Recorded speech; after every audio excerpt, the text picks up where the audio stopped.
initial impressions and facing Act 1 officially? Yeah, you know, I think I just told the guys two things stood out. I thought our defense in the first half was, suffocating, which, we expected, just being a little bit more physically dominant. We held them to, 12 points in the first half. Second half was a different story. But I think the stat for me that I liked the most was, and this is just who we've tried to be since I've gotten here, was just unselfish. We had 24 assists on 31 makes. I think 10 guys had an assist. So just in terms of them carrying over things that we've talked about quite a bit, I liked seeing that. 6 players made more than one three-point shot, 50% from the field from three.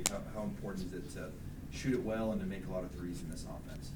Very important. Something in our secret scrimmage that we didn't do as well as I would have liked, and so it was a point of emphasis the last couple of days. So it was nice to see guys carrying that over, and that's a funny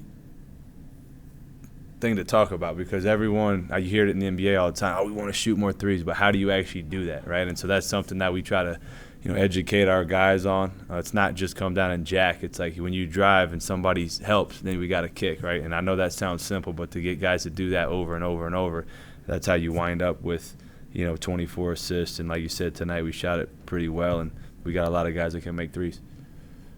On the assist factor, was that kind of a conscious decision by Yegor to maybe not necessarily look for the open shot, but to kind of facilitate instead of his teammates and that kind of thing? I just think I think that's just who he is. He's, right now without Dallin, he has a lot of the ball handling responsibilities, and he's wired to play that way. He's at his size. I mean, some of the passes he was making, I would love to play with the guy. I'd stand in that corner and just load up and let it fly. But I just think that's who he is. I do want him to be a bit more aggressive looking to score, but I mean, they were putting 2 on the ball a lot with him, and he was making the right read. What impressed you about Elijah Crawford's game tonight? He's unique for us because he can get into the paint and he can pick up and really be a disruptor defensively. That's something that I've really stressed with him.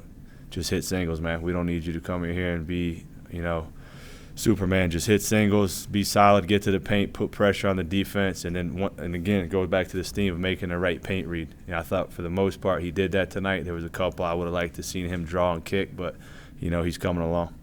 Will Dallin, Foose, and I think Trey, who we didn't see tonight, will they be available next Tuesday for the opener? We're working with the medical group. I mean, tonight was mainly precautionary for Dallin and Foose. Trey's probably maybe a bit longer, but hopefully. What were your thoughts on the atmosphere tonight? It was a pretty packed house for an exhibition. What are your thoughts on the atmosphere? I mean, at this point, I expected it, to be honest with you. It was a lot of excitement, with just BYU athletics in general. Football teams killing it. Happy for those guys. It was cool. Jake was in the building tonight. I mean, this place is special. You guys know it better than I do, but to see that many people in there for an exhibition game, I thought was awesome. How do you feel like the head coach performed tonight in his first game? He can always be better. There was some stuff that, honestly, my real answer to that question is I'm just glad we're playing somebody else. Like, truly. Like, everyone keeps asking me, like, what's the biggest difference? The biggest difference is just the practice time.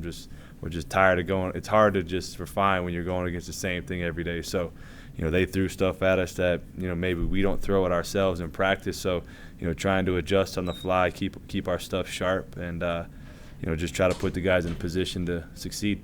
What combination of the way Richie does that give you defensively on this defensive nightmare? I feel like that's going to be for teams. Yeah, I mean, those definitely are 2 perimeter, stoppers. I was talking with Will during the game, about different matchups and who are our guys that can guard pick and roll versus guys that, guard guys that aren't in pick and roll. So that's something that we're heavily studying. Mag's a guy that can guard, multiple positions. I really trust Richie, on the ball as well, and so they're going to definitely be tested. I mean, there's no question they're going to be tested, and give those guys credit. I mean, I thought our one-on-one defense, even though we held them to a low point total in the first half, I thought our one-on-one defense wasn't great, honestly. So there's definitely things we can clean up, but hopefully when we get it right, those 2 guys are leading the charge there. I saw Will off the bench a lot talking to you. Does he have the ability – is he calling defenses? What's he doing when he's up off the bench so often? Yeah, so – we put a lot of time into how our staff is designed and who's doing what in practice, in games, and film with the players. And so everybody has a specific assignment, Will included.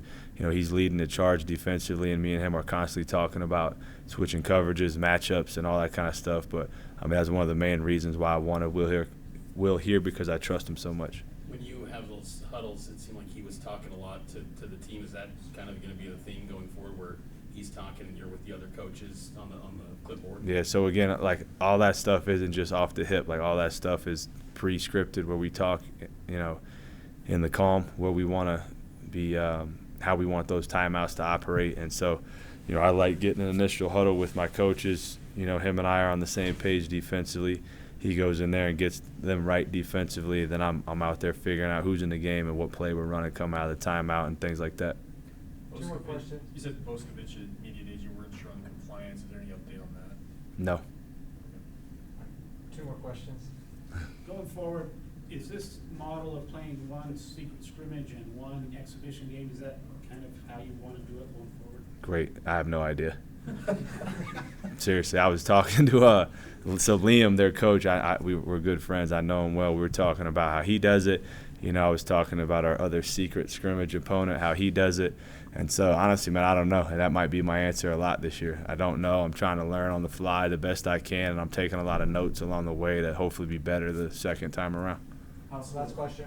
How solidified do you feel with your rotation right now, or do you feel like you have a lot more experimenting to do in games? I feel a lot better about it than the last time I was sitting here in front of you guys. The hard part, having a few guys out, has been, you can't see stuff as much. Getting Cannon, I'm surprised no one asked about him, so I'll bring him up. But just getting him out there was great. I thought he looked awesome in his first, kind of go at it. But, there's definitely a lot we still need to learn. But at the same time, I have a pretty good feel for what we want to do. We just necessarily haven't seen it against a different opponent yet. Yeah. All right. Thanks, guys. Appreciate it.